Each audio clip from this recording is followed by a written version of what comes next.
Sejam bem-vindos e bem-vindas a mais um podcast do TD Talks.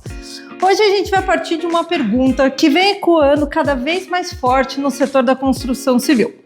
Como atender a crescente demanda de obras, tendo um déficit grande de mão de obra? Pois é, a gente vem vendo no mercado investimentos bilionários saindo, então temos matérias falando de 300 bilhões, 400 bilhões, 500 bilhões e até trilhões para os próximos anos. É um mercado que está aquecido, mas com carência de profissionais, tanto na nossa base até cargos técnicos e estratégicos. E é neste contexto que trazemos uma conversa inspiradora com dois jovens profissionais da nova geração que, além de atuar em grandes empresas, escolheram o caminho da educação. É isso, a educação transforma. E eles estão aqui para compartilhar conhecimento, para falar dos cursos que eles desenvolvem e como eles têm contribuído para essa nova leva de profissionais. Hoje vamos entender o que motivou eles a lecionar, como eles equilibram a carreira corporativa com a educação e de que forma a paixão por ensinar pode transformar o futuro do nosso setor. Preparados? Então vem com a gente que o podcast começa agora.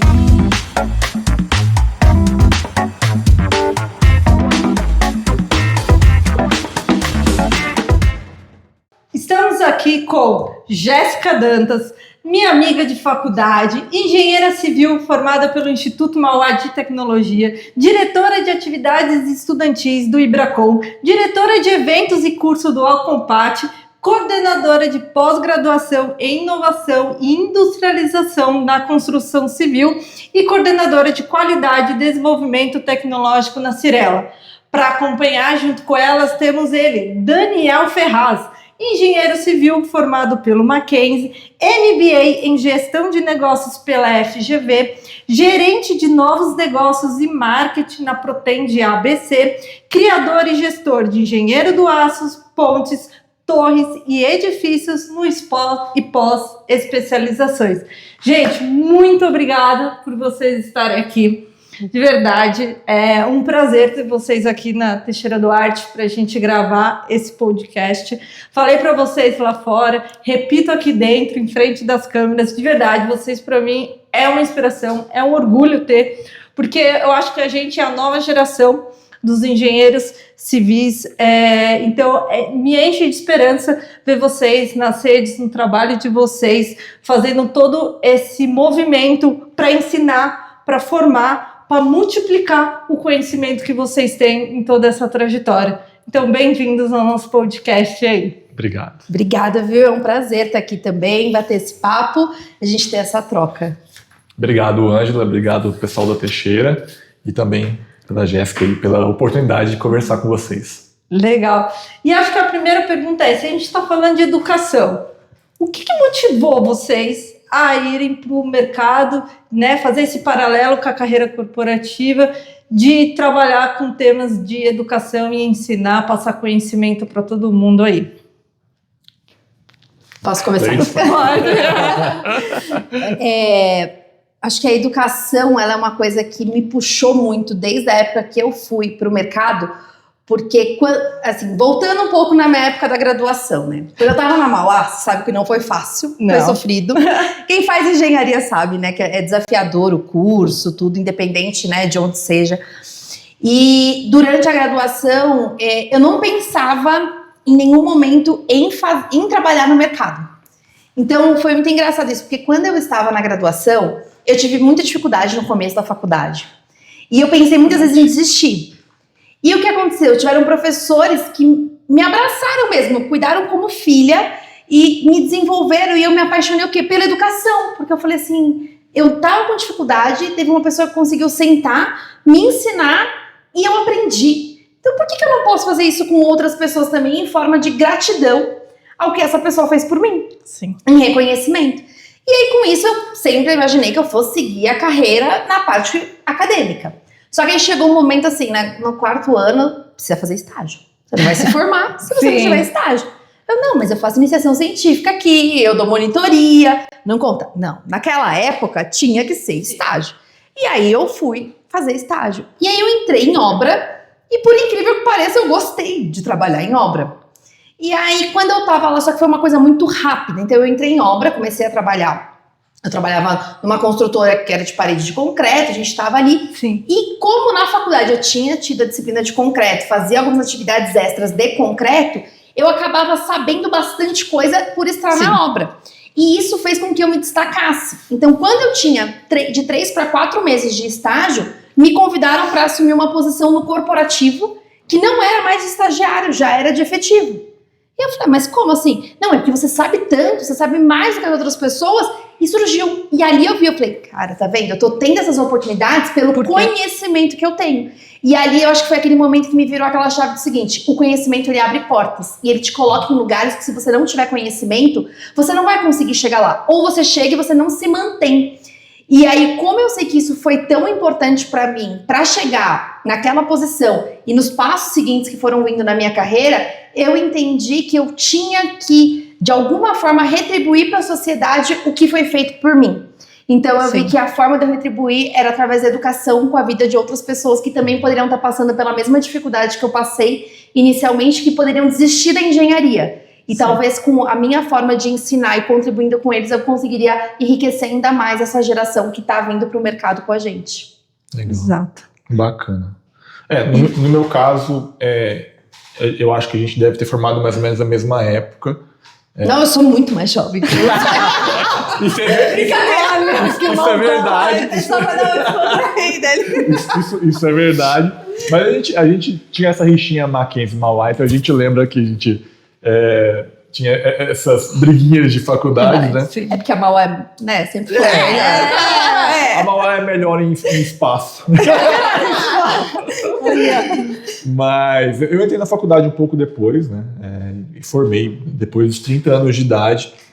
Então, eu pude observar o efeito que a educação gera no impacto social da minha vida, né? Então, eu vim para São Paulo, consegui ProUni, fui para o Mackenzie e pude formar em engenharia. A gente não pegou o boom da engenharia, que era 2010, 11, onde um estagiário ganhava R$6.000.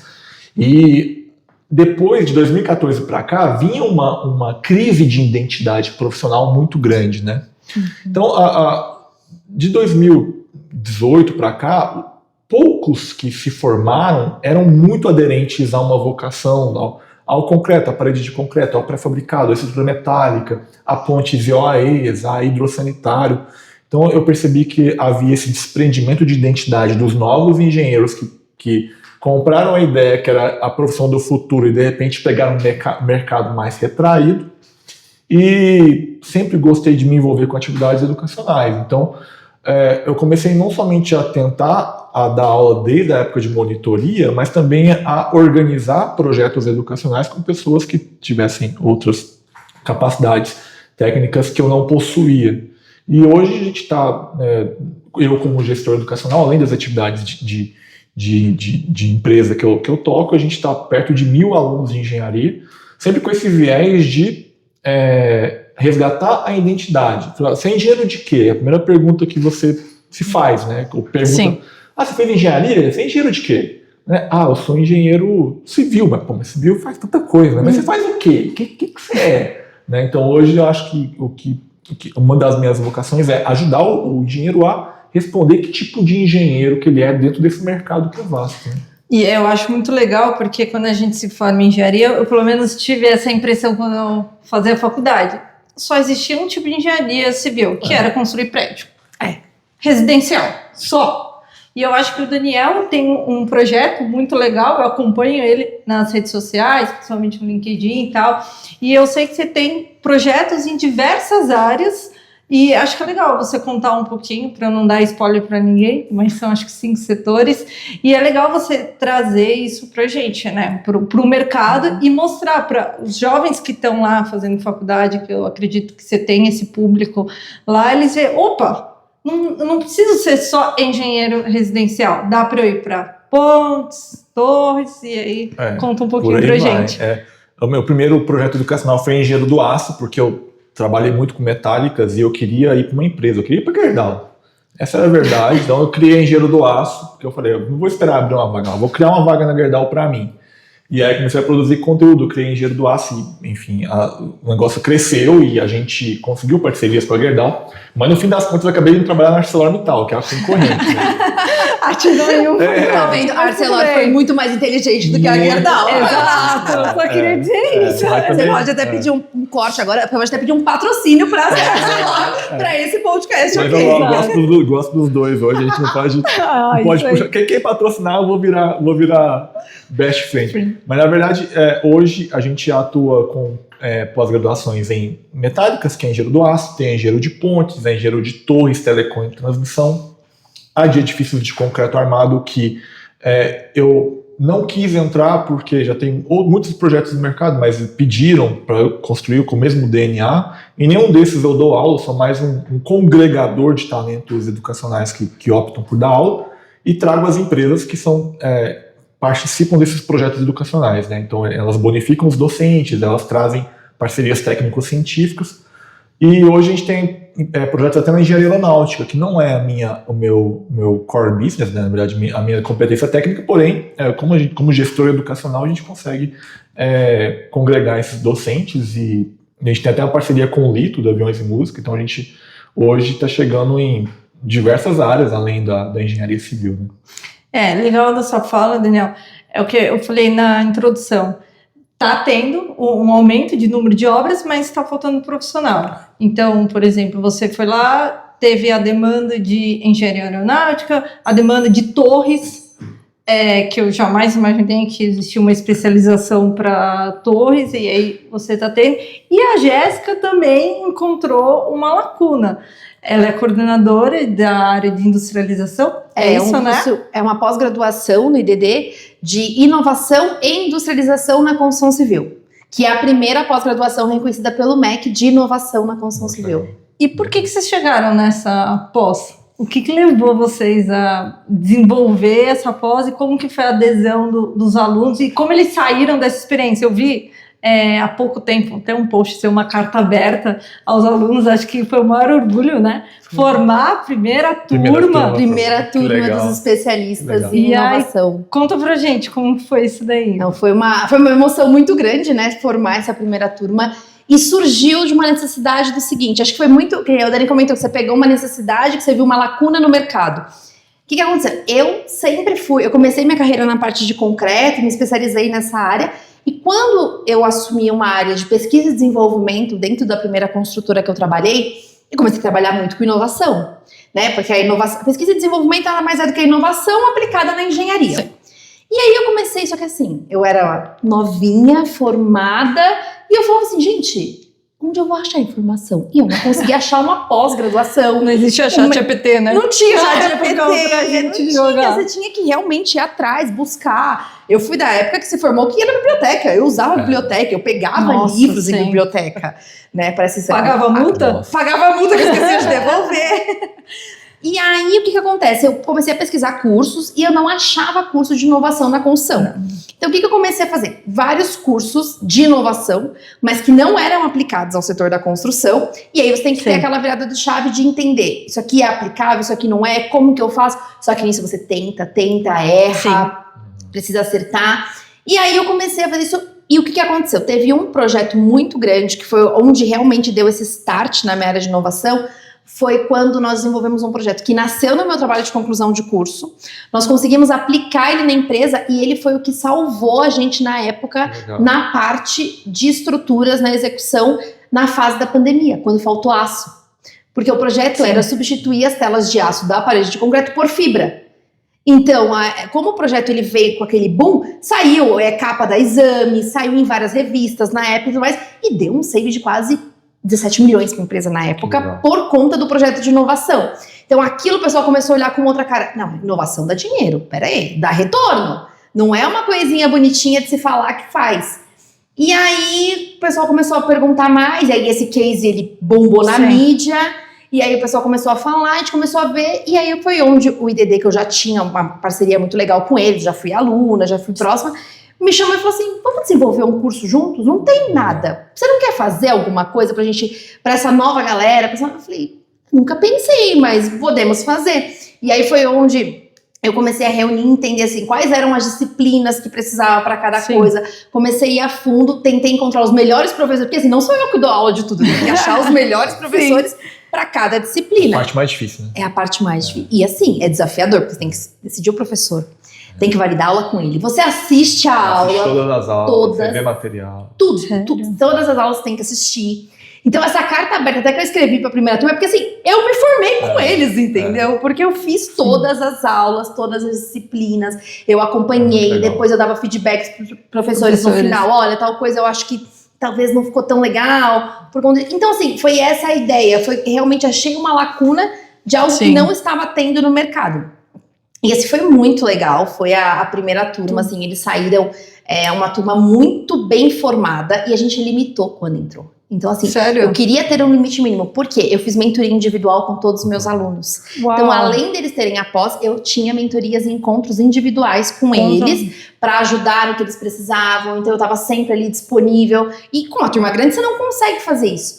Por quê? Era um curso novo. Eu não tinha nenhum outro curso para fazer benchmark. Se eu não entendesse a particularidade de cada um que estava ali, eu não ia conseguir remodelar o curso. E aí, para vocês terem uma ideia, a primeira turma acabou agora. E eu vou dar um spoiler que eu não falei isso em lugar nenhum ainda. Isso é spoiler, anotem. Anotem. A gente resolveu não reabrir a segunda turma agora. Ela vai ser só no começo do ano que vem, porque a gente reestruturou toda a pós por conta dessas necessidades que eu entendi que poderiam ser melhoradas, porque a gente tem que inovar. Eu não posso ter uma turma igual a outra. Um curso de inovação que não inova, ele tá fadado ao fracasso. O legal é que você já sabe o pipeline de desenvolvimento de inovação de uma empresa que gera resultado, né? Lá na Arcelor, quando eu estava lá, a nossa área de inovação respondia à área comercial. Então imagina, tipo, o orçamento via da área comercial. Então a gente tinha KPIs comerciais também. Então se a inovação não virasse nota fiscal um dia... Inovação que não emite nota fiscal não é inovação. É uma ideia criativa que saiu do papel. Muito legal. Ou é uma invenção, é uma melhoria, mas não é inovação. É engraçado, mês passado a gente tem uma revista bimestral aqui na Teixeira chamada TD News e eu tenho uma coluna ali de inovação. Como a gente está começando a área de inovação aqui no Brasil esse ano, então eu estou começando a pingar, semear, né? Colocando as sementes e tal para gerar frutos. E eu abri o mês passado com esse tema. O que é inovação? Né? Qual que é a diferença de inovação, melhoria, invenção, para as pessoas saberem as diferenças e saber como aplicar, né? E o porquê aplicar, para instigar ali dentro das pessoas. E às vezes o produto, a inovação é boa, o produto é bom, o pipeline de desenvolvimento ele é validado, só que você enfrenta algumas barreiras, às vezes institucionais ou mercadológicas que travam o desenvolvimento. Então não é só a parte técnica da inovação, tem uma parte política, de convencimento. Tem muita coisa para... Você tem que ser marqueteiro para vender inovação. Se você não souber, você tem que vender mesmo a ideia, porque ela tem que ser... Eu vou dar um spoiler agora. Eu estava no grupo CCR, estava em concessão de rodovias até dezembro, e desenvolvi um sistema lá para rodovias que era bom, foi validado, gerava economia de 30% em cada implantação do sistema. Só que as barreiras de uma empresa grande, às vezes, te travam para lançar um produto. Então, eu saí da empresa, estou em outra empresa hoje, a gente vai lançar. Então, porque é uma empresa menor, né? Porque é mais rápido. É o time, né? É o time. Por mais que tenha os passos, né? Acho que todas as empresas, independente do tamanho, tem que entender que se perder o time daquela inovação, já era. Não tem como utilizar depois, porque passou. Estou terminando de ler um livro sobre comunicação na era pós-digital e um dos pilares, são 5, um deles fala sobre a sincronicidade que a gente tem que ter nas coisas que a gente faz daqui para frente. E inovação tem tudo a ver com isso. Porque se não tiver sincronicidade, cara, não adianta de nada. É uma invenção, uma melhoria, mas não vai gerar nota fiscal. Não vai dar... E vou pegar esse seu exemplo, claro. Esse projeto que eu comentei que a gente fez, que bombou na pandemia, cara, ele só bombou porque não tinha aço. Porque ninguém conseguia construir. Porque hoje ele já não é mais viável. Porque hoje tem o aço tá mais barato do que a fibra, então ele não é mais viável. E não ia ser capa de revista. Exato. Por quê? Mas na época ele pegou o quê? A sincronicidade da época e viabilizou. Então inovação é sincronicidade, senão não vai. E aí, mais uma palavrinha quando a gente tem sincronicidade nas coisas que a gente faz, a gente consegue o quê? A multiplicidade. Exato. Porque a gente faz o quê? Só que você criou uma nova metodologia, o resultado que era 1x virou 3x, 4x, 5x. Ganha toda... Escala. Você ganha escala. É exponencial o negócio e aí tem um valor muito grande final. Não, eu ia falar que agora que eu estou entrando muito em contato com a parte da indústria aeronáutica, a gente acha que os múltiplos sistemas que o avião embarca, ele deixa a gente doido quando a gente vai tentar olhar isso, né? E você vê ali a inovação na veia, assim, cada acidente que ocorre gera protocolos e mudanças operacionais muito sérias e aquilo gera uma transformação de cadeia longitudinal e transversal muito contundentes, né? Então, eu acho que na nossa área hoje a gente precisa falar de inovação, precisa aplicar mais inovação, porque foi a indústria que menos cresceu nas últimas décadas em produtividade. Sim. Né? Isso é muito ruim para a gente. Então, por isso que é importante a gente estar aqui discutindo sobre isso. E você falou muito da indústria aeronáutica, essas coisas. Hoje, a principal metodologia que eu uso para todos os projetos de inovação, ele vem muito baseado nisso, porque é o TRRL, que é da NASA. Então, querendo ou não, eles já estão há 1000 anos fazendo inovação que a gente não faz. E você consegue adaptar as metodologias e aplicar para ter o resultado que eles têm, né? Nossa, meu sonho é ver todas as empresas de construção a terem inovação, áreas bem desenvolvidas e a gente cada vez mais competitivo, tendo soluções melhores, com os melhores resultados, né? A gente vai chegar lá, a gente está trabalhando para isso. Né? Num caminho bem promissor para isso. Exato. E Jéssica falou sobre a transformação dos profissionais que fizeram o seu primeiro curso. Daniel tem mais de 700 engenheiros formados, algo do tipo, e eu queria saber de você, qual transformação você observa nos profissionais depois que eles passam nos cursos que você oferece? Vou te dar um exemplo, 3 exemplos, né? Hoje eu vi a Giovana, ela é engenheira do aço, ela formou na 5ª turma, ou 6ª turma, e ela postou um projeto de um galpão, na verdade era uma cobertura de uma quadra esportiva de uma cidade do interior do Mato Grosso.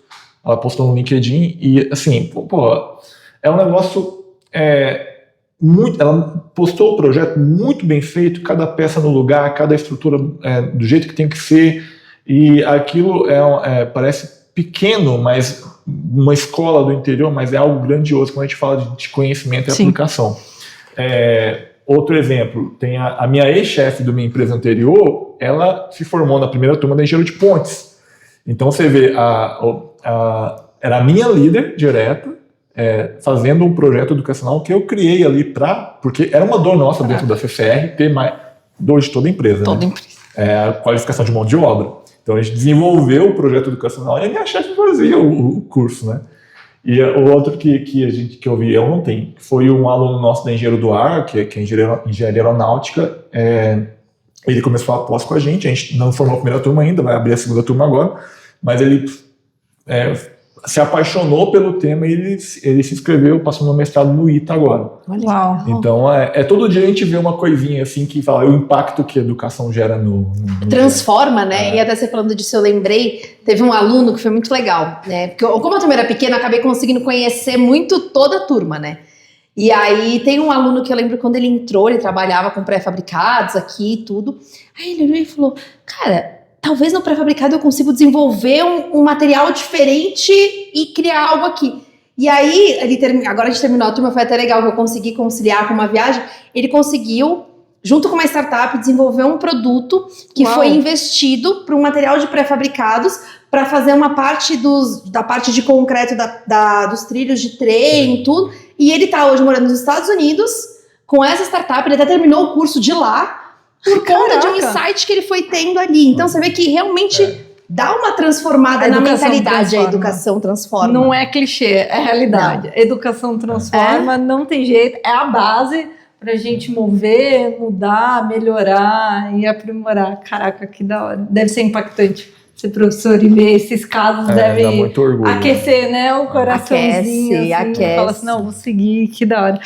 E melhor quando você vê que as pessoas entendem que a educação transforma, porque eu tinha alunos na minha turma de recém-formados, Tinha professores de universidade que tem pós-doc e tudo. E eu tinha um senhor que eu adorava, o senhor Luiz. Ele era diretor de uma construtora no Nordeste, ele com 68 anos de idade. Estudando. Eu falei, mas senhor Luiz, o que o senhor tá fazendo aqui? Porque assim, ele tava numa posição já que ele era um diretor executivo de uma construtora. Ele, não, Jéssica, mas eu não vou conseguir conversar com a minha equipe. Eu preciso gerar inovação. Eu preciso gerar os insights para eles. Eu preciso saber provocar eles. Então eu tô aqui para aprender isso. Eu falei, cara, olha que legal. É a pessoa que entendeu o quanto a educação é importante e ela transforma. Exato. E aí vem uma pergunta que vocês estão mais ligados às pessoas. Quais as competências vocês consideram que são essenciais para os engenheiros do futuro? Uau! Eu comecei a outra, daí ele vai começar essa. Olha, é muita... Falar da técnica é prerrogativa do engenheiro, então não adianta mais falar de técnica. A técnica é importante, embora a gente está com esse gap técnico, até porque a gente observou um movimento educacional onde o mercado se abriu, a gente teve mais ingressantes, porém a qualidade ela se retraiu no nível de formação superior. Mas algo importante que a Jéssica está atuando, essa parte de tecnologia e inovação e IA. Eu acho que hoje o engenheiro ele não sobrevive num mercado tão competitivo sem essa base. E uma parte que eu gosto muito, que é a parte humana de comunicação e marketing. A gente estava falando um pouco aqui sobre saber se vender, saber se comunicar, isso é muito importante. Isso eu ia chegar mesmo. Acho que o Daniel foi uma das primeiras pessoas, uns 2, 3 anos atrás, que eu vi na internet, até serviu de inspiração. Hoje foi eu um fiz... dos primeiros mesmo na engenharia que se posicionou digitalmente. Posicionou digitalmente e você sempre falou assim, que o engenheiro não é só técnica, ele tem que ter a sua marca pessoal. Exato. Né? E acho que aí também foi uma pessoa que contribuiu. Eu acabei mudando, né, de área, vocês sabem, fiz a transição de carreira, hoje eu trabalho no marketing, porque eu falei assim, realmente, a gente é muito travado, né, na nossa formação, tudo certinho, processos e tal, e aí vem o Daniel na internet instigando, inspirando a gente a criar a nossa marca pessoal. Acho que vocês dois para mim, são um case de marca pessoal, como vocês transformam, como vocês comunicam bem, e eu acho que é por isso que vocês têm todo o sucesso aí, todo mundo convida vocês estão em todos os eventos, Constru Metal, que eu tô sabendo, Jéssica vai dar também, tá dando um curso sobre inteligência artificial na construção civil, e eu acho que seria interessante você contar pra gente um pouquinho por que você tá dando esse curso, de algo que te instigou e como que você enxerga o futuro aí da engenharia e das tecnologias, como a gente, como profissional, tem que utilizar essas tecnologias ao nosso favor. Foi muito nessa parte de entender o profissional do futuro, né? Essa é a pergunta que você tinha feito anteriormente. Sim. Até. Quais são as competências do profissional do futuro? E hoje a gente vê um avanço muito grande da tecnologia, onde a técnica, ela está disponível. As informações, o conteúdo técnico, ele está disponível pela inteligência artificial. Só que ele tem um porém. A inteligência artificial, ela erra também. Então, o profissional do futuro, ele, além dele ser, ele precisa ser técnico, mas ele vai ser muito mais estratégico do que operacional. E o que eu percebo hoje é que, assim, a gente tem um volume grande de pessoas formadas. O Dani comentou, não são tão técnicas igual antigamente, só que são pessoas que estão muito operacionais. Senta num canteiro de obra, eu falo de edificações, que é a minha realidade, mas eu tenho certeza que se entrar no de infra, qualquer outro, você vê pessoas muito operacionais que não são tão estratégicas. Sim. E o profissional do futuro, ele vai ter que aprender a ser mais estratégico, porque a informação tá ali. Só que se eu não for estratégica ao ponto de acessar uma IA e saber julgar criticamente se aquilo está correto ou não, eu tenho um risco muito grande sendo colocado na mesa. E o que acontece? Eu estou estudando inteligência artificial já faz algum tempo. Então, agora está no hype e tudo mais. Faz um tempo que eu já venho estudando, vendo o que estava acontecendo, porque é uma inovação, né? Então, eu da área da inovação não tinha como não olhar. E eu logo comecei a usar a generativa, que é essa IA que está aí disponível, ChatGPT, Gemini e afins. Eu comecei a ter muitos problemas e achar muitos erros. Porque quando você começa a perguntar coisas que você já sabe, você percebe os erros e as falhas. Então aí você percebe assim, eu não posso perguntar e confiar 100%. Não dá. E eu comecei a usar do meu dia a dia e perceber. E vendo essa disseminação, assim, todo mundo hoje usa o ChatGPT. Tô falando o básico, que é o mais comum. eu não conheço ninguém que pelo menos nunca testou. E aí eu comecei a ver esses falhos, eu falei, não, eu acho que precisa de alguma forma democratizar o conhecimento e alertar as pessoas assim, vamos usar, é importante, mas usar conscientemente de forma estratégica. Então, quando eu desenvolvi o curso da IA aplicada na construção civil, é isso, é direcionar as pessoas a entenderem estrategicamente como isso está acontecendo. E é algo que eu tenho estudado muito, né, com o mestrado que eu comecei nessa área, do seguinte, como a gente pode analisar isso criticamente e melhorar o nosso dia a dia? Porque a gente tem que usar a tecnologia, a inovação, porque tá aí, tá disponível, otimiza o nosso dia, o nosso tempo, mas tem que saber usar criticamente. Então, é uma questão de olhar de forma crítica essa tecnologia. Sim, tava até, desculpa, até peguei o celular porque eu precisava achar uma palavra difícil, mas eu acho que resume isso.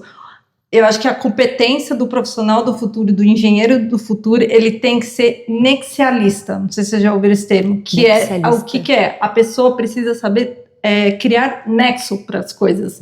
Então, por exemplo, beleza, tem lá no ChatGPT me respondeu, tá, mas como eu posso conectar isso a um problema que eu tenho para achar solução? Porque achar algo vai estar muito fácil. O problema é fazer a conexão. É acessível. É ligar. É acessível. Tá muito fácil. Como o Daniel é projetista. Se a pessoa quiser calcular uma ponte, ela digita lá no ChatGPT como calcular uma ponte. Vai aparecer lá a sequência de cálculo. Mas tá certo? Como que eu conecto isso à realidade mesmo, né? Então, eu acho que isso é o difícil, é o que vai exigir da gente um amadurecimento e ao estudar, né? Acho que vai levar as pessoas a voltar para a escola, não voltar para a escola, mas se desenvolver. Se manter atualizado, né? Se manter atualizado. Acho que daqui para frente é fundamental ter esse desenvolvimento contínuo, né? A gente realmente, eu lembro na época que a gente estava na faculdade, os professores falavam assim, vocês sempre precisam continuar estudando, tal. Acho que, gente, isso nunca foi tão real como nos dias de hoje, né? Se a gente não se manter atual, estudando, atento às novidades. Todo dia tem uma coisa nova. Todo dia. A gente conversou muito de inovação, já falamos de algumas tendências, inteligência artificial, tal, mas eu queria saber mais. Quais as tendências globais que vocês consideram que a gente deve olhar, que vocês estão vendo no mercado e vocês poderiam trazer para a gente? Olha, de infraestrutura, com certeza, China. Assim, a gente tem visto uma expansão de tecnologias e a gente está falando, tem uma província na China que só ela, um estado, né, como se fosse um estado brasileiro, só ela tem maior número de pontes altas que o mundo inteiro. Então, caraca. O que está acontecendo lá é um boom assim, de desenvolvimento tecnológico de infraestrutura que a gente, sem precedentes, desde pontes muito altas, de multimateriais metálicas protendidas, estalhadas, pêncil, grandes vãos, até túnel submerso. Então, eu acho que hoje, a gente acredita que isso vai sustentar por um tempo, né? A gente já dialoga tecnicamente muito com a América do Norte e Europa, de forma muito aberta. Mas quem puder beber um pouco do que se tem feito lá, eu acho que acaba saindo um pouco na frente, até porque eles também estão pisando aqui, né? Já estão querendo rasgar uma ferrovia transversalmente no Brasil. Eu estou falando isso há 4 anos. Olha, o engenheiro, que além do inglês fala mandarim, porque lá todo mundo fala inglês, né? Ele vai se dar muito bem no mercado. E quem conhece essas tecnologias que estão sendo desenvolvidas lá também, puder trazer também, com certeza é uma tendência. Fica a dica. Fica a dica. Eu sei porque a gente está trazendo algumas coisas de lá também, de dispositivos e trocando algumas informações de desenvolvimento tecnológico, porque a época de barato e é ruim já foi. Exato. Sim. Já foi. A indústria automobilística aprendeu na dor o que é menosprezar um desenvolvimento de pesquisa que acontece lá, de doutores que são desenvolvidos lá. Então hoje eu acho que a gente tem que olhar um pouco mais a humildade que eles têm feito e aprender também. Porque eles são líderes, né, na indústria automobilística e eles vão dominar vários setores se a gente não ficar de olho. Jéssica também andou o mundo, eu sei, porque eu te acompanho. Já foi para Dubai, já foi para os Estados Unidos. Você pode trazer para a gente de insight, tendência que você viu lá no mercado? Sem dúvidas, para edificações, hoje o principal benchmark é os Emirados. Eu não tenho dúvida disso. A China é muito, porque na questão de produtividade e tudo mais, mas a parte dos Emirados para a gente é com certeza o principal benchmark que a gente tem feito. E hoje a gente pega aqui, vamos pegar a cidade de São Paulo, que é onde a gente está aqui localizado. Terreno, gente, não tem. Sim. E quando tem, são mega apertados, cada vez mais adensados. Qual que é a tendência? Verticalização. E onde estão os prédios mais altos hoje? Dubai. Os Emirados, ele domina. Então, é uma tendência muito grande a verticalização das edificações por falta mesmo de espaço e cada vez tem mais pessoas vindo morar, se mudando para os grandes centros urbanos. Sim. Então, a gente vai ter que verticalizar para poder suprir essa demanda imobiliária. Então, essa sem dúvida. E eu acredito muito na parte da impressão 3D. E isso foi uma coisa que eu vi muito avançada nos Emirados. Então a gente falou muito de IA aqui, e quando eu fui para lá, as duas maiores tecnologias que eles investem lá hoje é IA e impressão 3D. Sem dúvida nenhuma. IA tem fóruns a cada 2 meses patrocinados pelo governo acontecendo lá. Teve um agora que foi bem legal, eu compartilhei bastante coisa que teve, e eles incentivam muito, tem incentivos governamentais para o uso, já tem tecnologia de IA em obra. Caramba, assim, muita coisa, monitoramento. Eu participei de um fórum da prefeitura de Dubai, explicando tudo que eles já usam IA, e é praticamente tudo. Tudo que você imaginar de processo de obra, de aprovação, é tudo com IA. E eles têm um incentivo para as construções que usam impressão 3D. Então, eles têm um incentivo governamental para se usar a impressão 3D nas construções. Por quê? É otimização. Sim. Você otimiza a tua estrutura quando você usa a impressão 3D, porque você vai pôr elementos, você vai construir exatamente onde tem mais esforços. Então você tem uma otimização estrutural muito grande.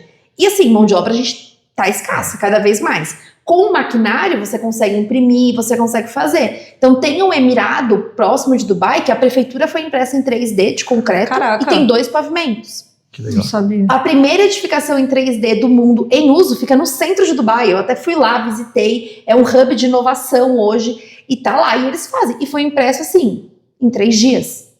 É uma coisa absurda.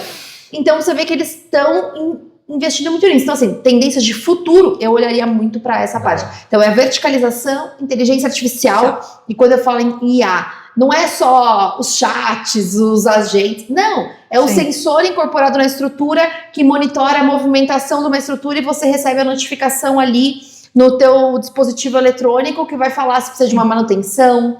A questão dos gêmeos digitais, está tudo incorporado na IA. E a impressão 3D. São os 3 ali que eu focaria. Boa. E se vocês pudessem dar um conselho para os jovens aí, qual conselho vocês dariam para ele escolher sua especialização hoje? Primeiro ela fala que a gente é jovem, agora a gente tem que dar conselho pra jovem. Ela deixou a gente velha aqui agora, hein? Não, mas você já tem experiência e tal, né? Acho que tem muito jovem, talvez, perdido. Sim, ele olha lá na faculdade e fala, gente, mas... Nós já fomos esse jovem perdido, entendeu? Exato, na faculdade. Mas estava mais fácil na nossa época porque não existia ChatGPT, então precisava do meu conhecimento, não precisava jogar lá e já saía. Sim. E eu acho que deve dar um bug na cabeça deles, né? Falar assim, cara, o que eu vou fazer no futuro? Eu vou terminar a faculdade, o que eu vou fazer? E aí, o que vocês aconselhariam esses jovens? Eu acho que ele tem uma prerrogativa de escolha. Escolher não é fácil, porque envolve abrir mão de outras áreas, mas você tem que escolher alguma coisa. Essa escolha não significa que vai ser para sempre. Então, já trabalhei com metálica, já trabalhei com protendidos. Agora estou indo para tensa estrutura, já estou abandonando metálica para trabalhar só com cabo, enfim, marketing. Então, tenha a coragem de escolher algo que faça sentido mercadológico dentro do seu contexto. Mude-se, saia do seu contexto, porque às vezes você está lá no interior de Minas Gerais, que só tem um negócio de mineração, mas quer trabalhar com tecnologia, né? Então, vai para o grande centro, né? Rode o país, se puder. Eu acho que o engenheiro ele tem essa veia um pouco nômade, pelo menos no início da carreira. Eu acho que quem pode fazer isso, faça. E se jogue. É uma carreira muito gratificante. Eu acho que vale a pena quando você entrega energia. E se você é jovem, você tem tempo a seu favor. Então, só vai. Eu concordo muito com o que o Dani falou também, e é isso, não tem medo da mudança, tá sempre aberto, né? Você fez uma transição de carreira e se precisar fazer de novo, tudo bem. Tudo bem. Não tem problema nenhum. E acho que complementando até, a questão do seguinte, aproveita a fase de faculdade. Então, assim, o que você puder fazer de atividade extracurricular, todas as coisas que você puder fazer ali para validar. E assim, faz estágio, faz vários estágios. Faz vários, exato. O teu estágio onde você vai poder aprender, acertar, errar e saber se você gosta ou se não gosta. Então, às vezes, por exemplo, você tem um sonho, eu quero trabalhar em obra. Aí você chega lá, não é aquilo que você imaginava. E que bom que você foi na época do estágio, porque é onde você pode ter essas decisões. Então, eu falo, teste o máximo que você puder e aproveite a fase da faculdade para desenvolver a tua identidade e você entender o que faz sentido para você, para depois você se especializar cada vez mais na tua carreira. E também acho que é importante se relacionar, né, na faculdade, essas atividades que a Jéssica falou, tipo fazer vários estágios, participar das atividades extracurriculares, porque assim que você conhece outra pessoa, a gente não sabe o futuro. Eu e a Jéssica, a gente se conheceu pelo... não era Ibracon, como a gente chama? Concrebol? Concreto Mauá, que era o Concrebol. Isso. Conheci a Jéssica aquele que o de lá. Mackenzie sempre ganha do Mauá. Não, deixa eu te falar aqui. Peraí, ó, deixa eu te falar aqui, ó, que aí você pegou no ponto. Eu ganhei 5 anos, tá, seguidos do Mackenzie, então eu vou te falar que o Mackenzie perdia pra Mauá. Desculpa, Mackenzie, mas entendeu? Era Mauá top 1. Eu era da parte metálica do Mackenzie, então eu enchia o saco. E eu acho que isso é legal, porque a gente leva todo esse conhecimento, essas pessoas para nossa vida. Depois de 5, 6 anos de Mauá, eu encontrei a Jéssica de novo no mercado da construção, que a gente sabe que é um mercado pequeno e todo mundo se conhece. Quando você vai ver, você tem um amigo ali, então assim, é muito legal, acho que o jovem tem que se jogar. E pra gente fechar... Não, e só para pegar um gancho disso que você falou, até, a gente se conheceu por conta do concreto. E eu falo, o concreto, ele foi muito importante para minha formação, porque, querendo ou não, você entra numa atividade extracurricular, que você está desenvolvendo habilidades práticas que você não tem na sala de aula, e ali é uma mini empresa. Então você aprende a parte de relacionamento com pessoas, a gente tinha que buscar patrocínio para poder fazer as coisas, a gente não tinha verba, então você tem que aprender a fazer, se relacionar, fazer o marketing, gestão de pessoas, gestão de... É uma mini empresa, então você desenvolve essa habilidade que ali vai te dando contato, e eu falo que eu acho que o mais legal foi quando eu fui pro primeiro congresso, e aí eu encontrei lá as pessoas, os autores dos livros que eu lia. E aí você fala com a pessoa, você fala, cara... E eu brinco até só pra... Eu falo, a minha realização profissional, acho que o dia que eu senti mais realizada foi o dia que eu peguei meu WhatsApp e eu falei assim... Cara, Paulo Helene, Enio Pazini. Cara, os autores dos livros estão no meu WhatsApp, eu falo com eles. Aí você fala assim, cara, que legal. E essas oportunidades que tem quando você tá nesse meio, né? Então, eu fui trilhando essa área toda no concreto, né? Assumi a diretoria do Ibracon. E depois eu fiz minha transição. Eu era a Jéssica do concreto. E aí eu tive que fazer a transição para inovação. Então, é muito isso. Não tenha medo de ousar e mudar, mas se conecte, que foi o que você falou. Para encerrar... Reflexão final. Preparados? Bora. Pergunta é: o que cada um de vocês espera deixar como legado na formação das próximas gerações de engenheiros? Uau. Profundo, eu já pensei muito sobre isso.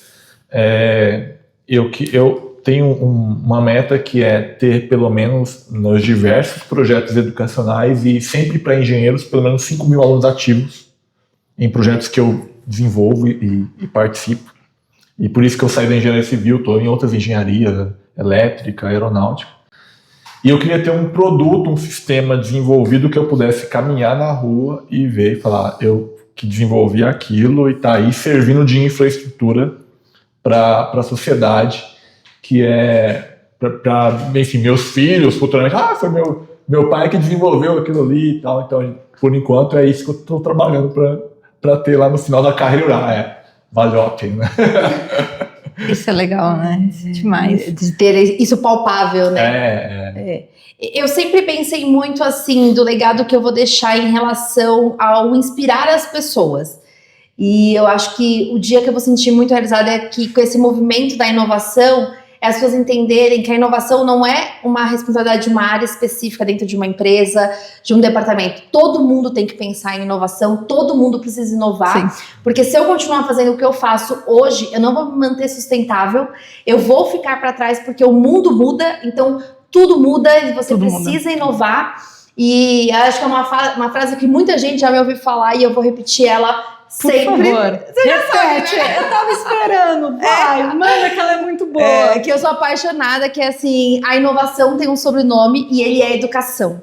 E sem educação a gente não inova e não transforma a sociedade. Então, o legado que eu quero deixar é que, através da educação, a gente consegue inovar e fazer a nossa sociedade e a construção civil ser disruptiva cada vez mais. Estamos encerrando hoje mais um podcast, mais um episódio do TD Talks.